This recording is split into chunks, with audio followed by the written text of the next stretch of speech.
bring back May Day with the May Day Flower Crochet Purse. To create this purse, we need 2 flower motifs just like this finished one here.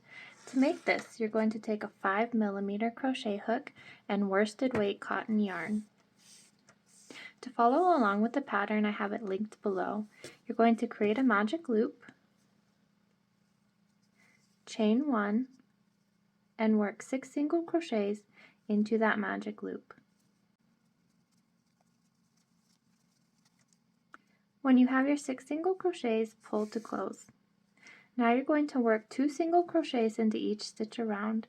Because this pattern is worked in unjoined rounds for the first few rounds, it's helpful to use a stitch marker to mark that first stitch so you know which one was the first stitch of the round.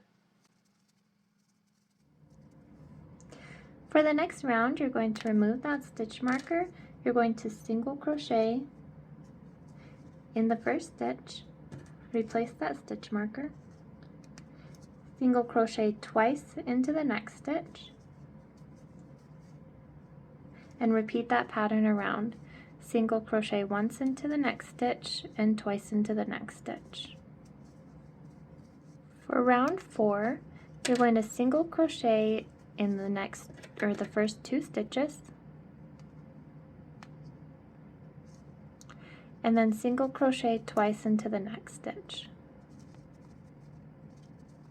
And repeat that pattern. Single crochet in the next 2 stitches, single crochet twice into the next stitch. At the end of row 4, you're going to fasten off and move on to your next color. I like to fasten off using the invisible join method, which is linked below.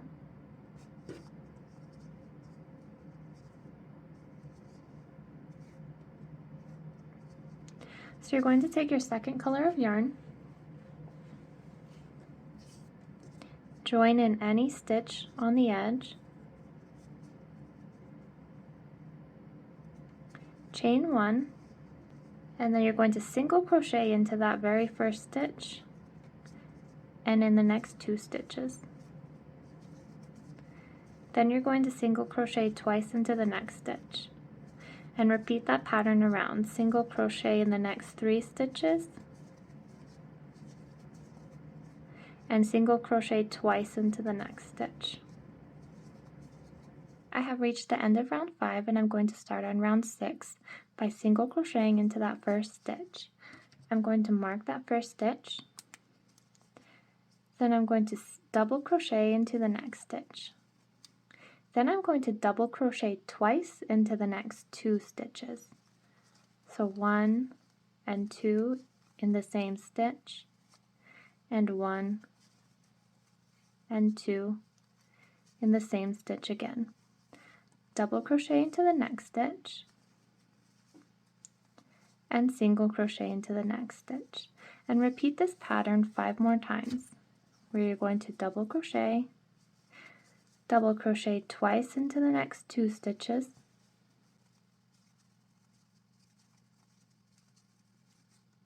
double crochet into the next stitch, and single crochet. And this is forming the start of the little petals. I've completed that stitch pattern 5 times total. The last petal is worked the same as the others except for the ending. You're going to double crochet into the next stitch, double crochet twice into the next 2 stitches, double crochet into that last stitch, and instead of making another single crochet, we're just going to slip stitch into that first single crochet stitch. So beginning round 7, you're going to chain 1, single crochet in that same stitch, then you're going to double crochet in the next stitch, and then double crochet 2 times in the next 4 stitches. So 1, 2, 3, 4 stitches. We'll all have 2 double crochets in these.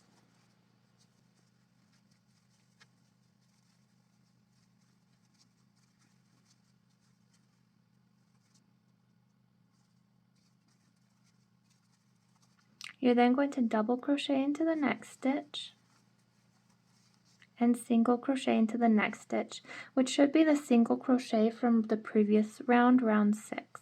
So these single crochets are worked right on top of each other, and that forms the indent for the petals.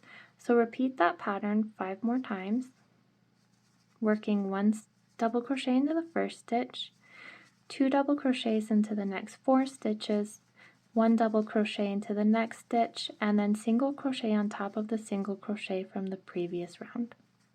The last petal is worked the same as the others. Double crochet into the first stitch and place 2 double crochets in each of the next 4 stitches.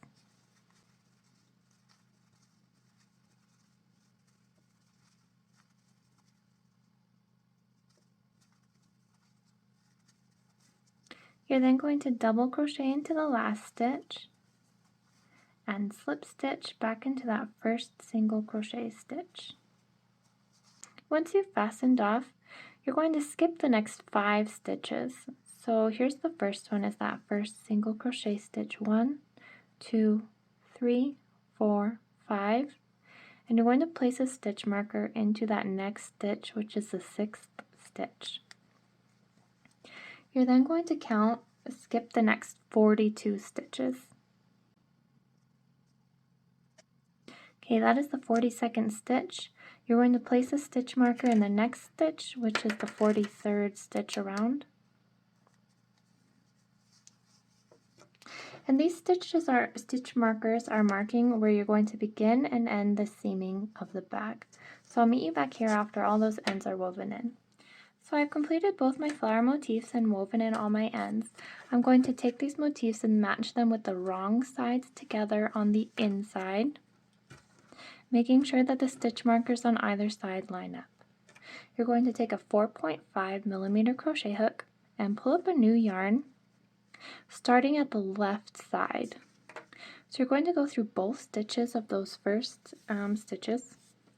both loops of those first stitches, and pulling up a new yarn in these stitches that had the stitch markers. Take out these stitch markers. You're going to chain 1 and work a single crochet through both loops of both of those stitches.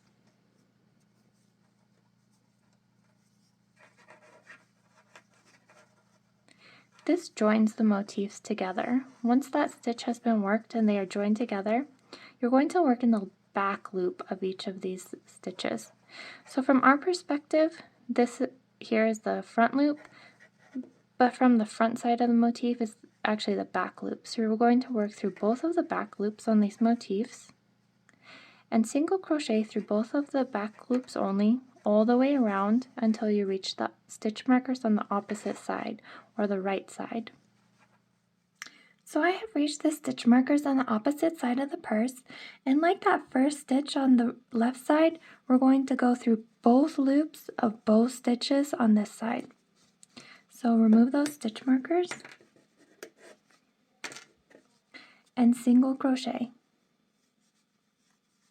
Now to work the purse strap, we're going to use a technique called an I-cord. It's a little bit tricky, but you'll quickly get the hang of it. What you're going to do is insert your hook back through both of those stitches and pull up a loop. You're going to yarn over and pull up a loop through that first loop on your hook. Drop that loop you just worked, and it helps to kind of hold it with your fingers. Yarn over and pull up a loop through the second loop. Replace that first loop. Repeat this process. Yarn over, pull up a loop through the first loop, drop it from your hook, yarn over, pull up a loop through that second loop, replace the first loop. One more time, yarn over, pull it through the first loop, drop that loop from your hook, yarn over, and pull up a loop through the second loop, replace the first loop. And keep working this I-cord until you've reached the length you want for your purse strap. Keeping in mind that if you're using 100% cotton yarn or a yarn with a high cotton content, cotton tends to stretch quite a bit, so definitely make the purse strap smaller than you think. When you reach the desired length for your strap, you're going to go back into that first stitch, slip stitch through all loops, and then I like to fasten off with an invisible join, so pull your yarn through, thread a tapestry needle,